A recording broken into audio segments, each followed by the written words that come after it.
Welcome back, everybody. This is the Real Begins podcast. I'm your host, BT, and on today's episode, we're going to talk about Omar's story. Now, I told y'all on the last episode how I was stealing cars, and it didn't stop just because I had got locked up. But this episode is about a friend of mine named Omar, and I want to share a disclaimer before I start the episode. First of all, this is not to glorify anything. This is not to look big or to look mighty. No disrespect to his family. Omar was a friend of mine. His cousins, they were a friend of mine. We grew up together, and it's a story that I feel needs to be told. It needs to be heard. So if the family is listening, his cousins listening, his dad, his stepdad listening, no disrespect. I want to make that clear. Now, Omar, he was a good kid. I give him that. He was a good kid. He came from a good family. I believe it was his stepdad. His stepdad loved him. Or his dad. It might have was his dad. One day, Omar came to me. He pulled up. He was in a Firebird. I think it was a Firebird or Transit. No, it was a Firebird. It was a cherry red Firebird. I never forget. When he pulled up, I was like, yo, where'd you get that car from? And he said he got it from Society Hill, which is it's a complex townhomes that's downtown. Well, not downtown. It's about a Essex County jail. So when he pulled up, I immediately liked the car. We was both just getting into our car thief thing. Omar, I believe, was 2 years younger than me. I probably was 15 at the time. Omar had to have been like 12 or 13. I actually started stealing cars late. When you steal cars, you early. It's early. A lot of people 8 years old, 10 years old. I started at 14, 15. Now when Omar pulled up in his red Firebird, I was like, yo, let me get a drive. And it was probably the second car I had driven. Because remember I told you in the last episode, I drove an Escort. So the car was an Escort, an Escort. We call them Dyfus cars. So Omar agreed to let me drive. So I'm driving. And the next thing you know, this car pulled behind us. I can't remember the car. I want to say it was a gold Oldsmobile. I can't remember.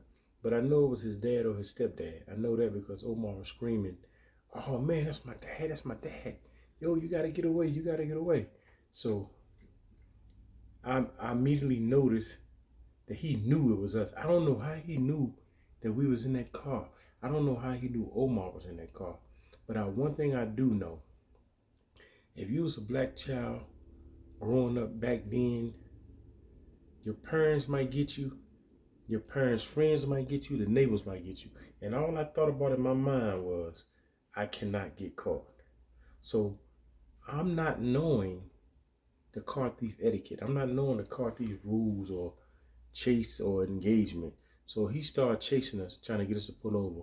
And I go up South Orange Ave. I make a right on 10th Street in South Orange Ave. I go down to Springfield Avenue. I come back up because I don't know where to go. So I'm going back and forth. He's still chasing us. I can't get rid of him. So what I did, which would later become a style of mine, he got behind us. I went around the bus wildly, swerved, cut back down 10th Street. Do you get what I'm saying? I cut in front of the bus. The new I can't remember what bus stop on South Orange Ave. I think it's 31. I cut in front of the bus. He still was chasing me. So then I got reckless. I started driving on sidewalks. And that became my style later on as I got in police chases, as I graduated to armed robberies and all type of things. But anyway, so we're getting chased. And we're getting chased. He didn't catch us. He did not catch us. So we end up getting away. I pulls up, I think I pulled up by my high school, but the school I would later end up going to, Westside High. I got out the car, I talked to Omar, like, yo, man, your dad tripping, yo. I got to get out this car. I can't be in this car no more. So Omar was like, all right, I'll holler at you tomorrow. So fast forward, the next day came, tomorrow. Um, Omar pulled up again. He was like, hey, he had a blue and gray Econo van. I'll never forget it. It was big. It reminded me of like the 18 van or the. I don't know if y'all know what the A-Team is for the younger audience, but it had Mr. T on there, all that. The 18 van. So when he pulled up, he was like, hey, we about to go downtown. We about to steal cars. I got a crew. You want to go? I immediately told him no. And the reason why I told him no was not because I didn't want to steal cars. I didn't steal cars with Omar. I just didn't steal cars with him. And one of the main reasons I didn't steal cars with him was because of his cousins. And I told him, I said, yo, I can't steal no cars with you, man. Your cousins be tripping out. We friends, man. They'll be bugging. I can't do that. So, and another thing was he wasn't experienced. And the guys I hung with was all experienced. They knew more than me. They was teaching me. So Omar left and went to go steal the car. So I'm like, Dad, what happened to Omar? I ain't hear nothing. The next day, that's when it was everywhere. All on the news. It was everywhere. What happened to Omar? Omar had went downtown to steal a car. He stole, it was an Acura Legend or a Honda Accord. I can't remember the exact car. So they're getting chased. Let me back up some. So Omar they get the car. They start stealing other cars. He got a car full of people. Now he's an inexperienced driver, meaning he know how to drive regular and really not that good, but not in car chases. I wasn't even that good. That's why I couldn't shake his dad or his stepdad. That's why it took me a while to get him off my tail. So what ended up happening was police got behind Omar. When police got behind Omar, Omar took them on what car thieves call a chase. You're gonna hear words like that doing different episodes on. You're gonna hear clack up. You're gonna hear chase. You're gonna hear stuff like that. Now, I'm gonna tell you what it chase mean. Police chase you. Force chase mean you got every police that's available chasing you. Manhunt mean you got every police in every city in Jersey looking for you. Clack up means the sound the car makes when you stealing it. So you take a flathead screwdriver when you stick it in the neck and you rip it around the neck, that it goes clack. It clacks up the neck of the car, and that's if you stealing certain cars. Because some cars you have to use what we call car thieves call a snatch bar. A snatch bar, you screw it in the ignition and you snatch the ignition out. What a snatch bar is really a dent puller. It pulls out dents out of cars. So I just gave y'all a little background and a little knowledge on certain words if you hear me saying them, in case sometimes I say them and don't explain it.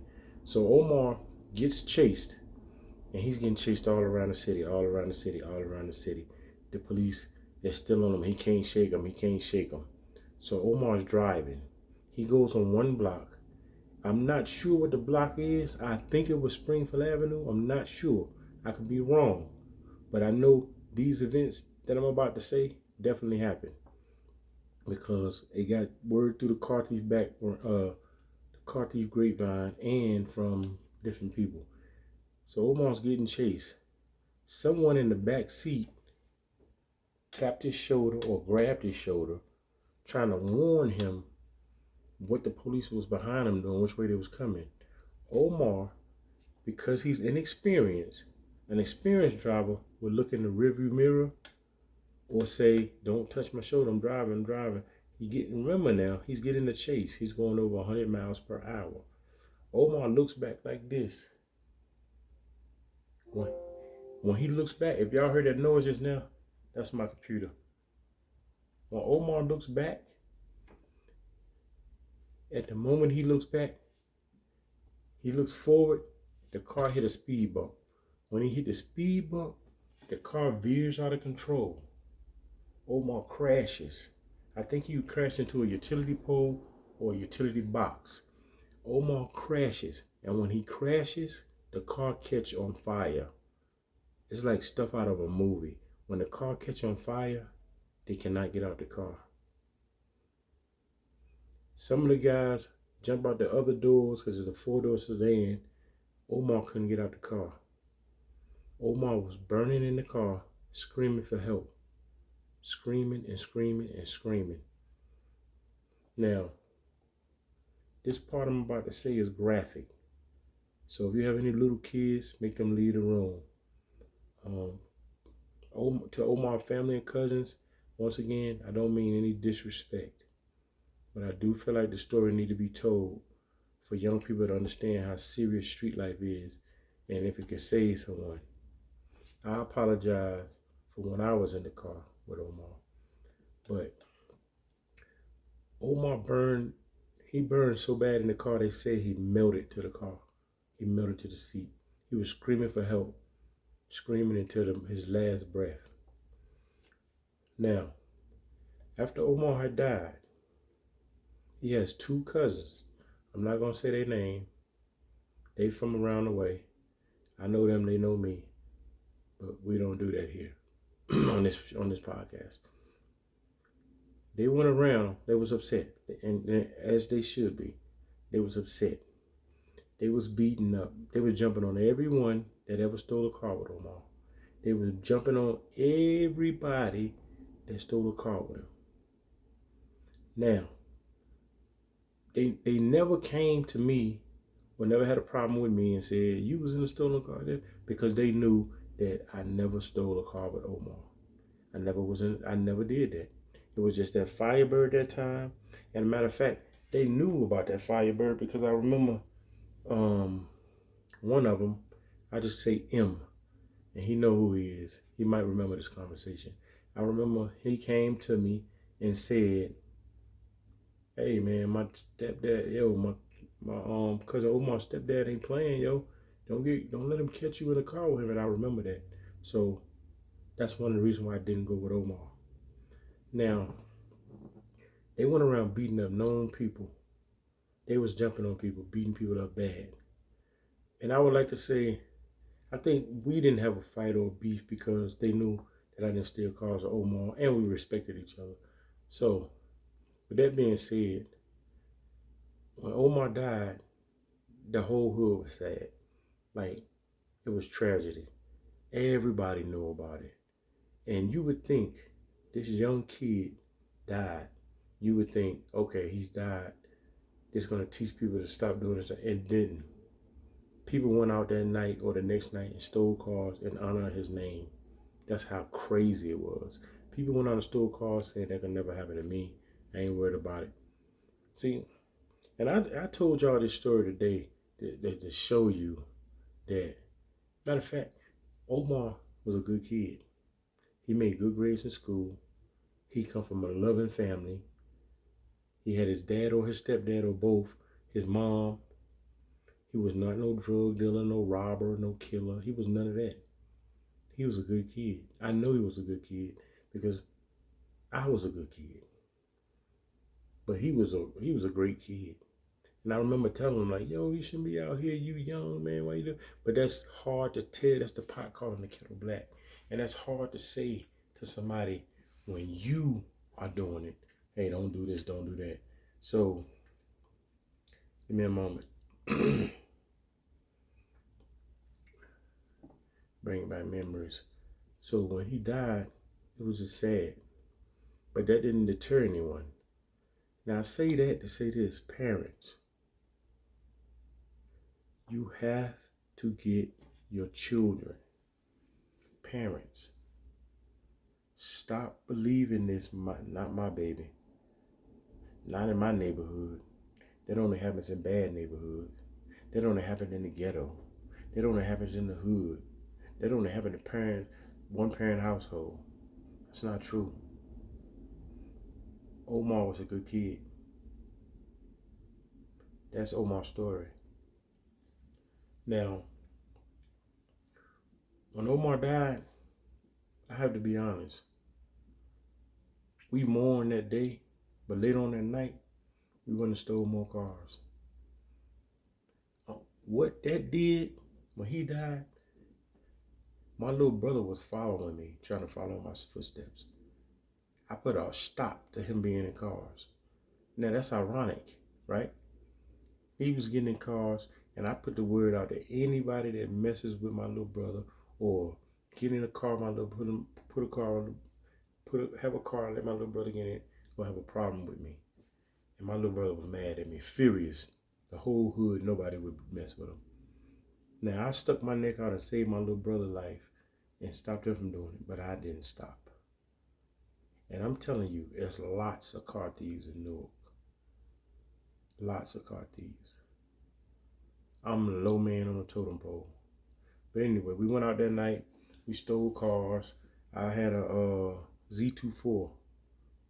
We call them box Z24s. Some people might call them rocks. Well, no, rocks is different cars. They are rock Zs. I had a box Z24. Went stealing cars, got chased, and I remember hitting a speed bump. I remember telling somebody, "Yo, man, don't be touching me, man. That's how Omar died." You see how tragic this story is? You cannot sit here and go, "Not my son, not my daughter, not my family. That would never happen to us. My kid is a good kid." Your kid can be a great kid, but he can make wrong decisions. We did not know what the outcome would be. Let me explain this to you. Stealing cars is a rush. It's a high. Like, we didn't do drugs. I don't do drugs. It's a high. It's like the thrill of the chase. And we're stealing cars thinking we're just stealing cars. We're stealing cars not knowing what the consequences will be. And the consequences was this story. Omar died. I believe Omar was 13 years old, maybe even 12.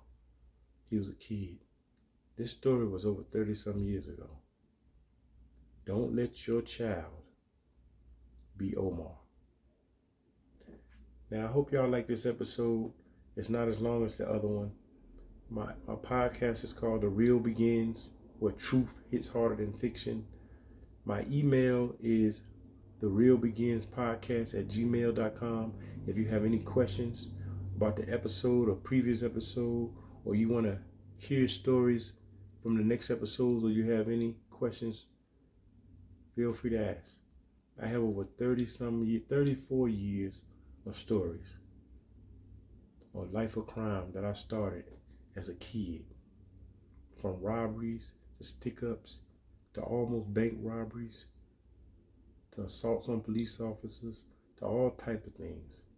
And my goal here is to help somebody kid, help a young adult. Get your child before they become a teenager. If they become a teenager, when I mean teen, I mean like around 16 years old, they're going to be stuck in their ways, and it may be too late. See, I come from a good household. I had 2-parent household. No matter what my mom or dad would have said, it wouldn't have stopped me. I wanted to be a car thief. I wanted to be a gangster. I wanted to steal cars. I wanted to do that. My mom did the thing, coming to get me out, putting me in programs, locking me up, finding me everywhere I went. It didn't stop me. It took me now as a grown man, 34 years later, to learn my lesson. Please, don't let your child have his own story. This is the Real Begins podcast, where truth hits harder than fiction.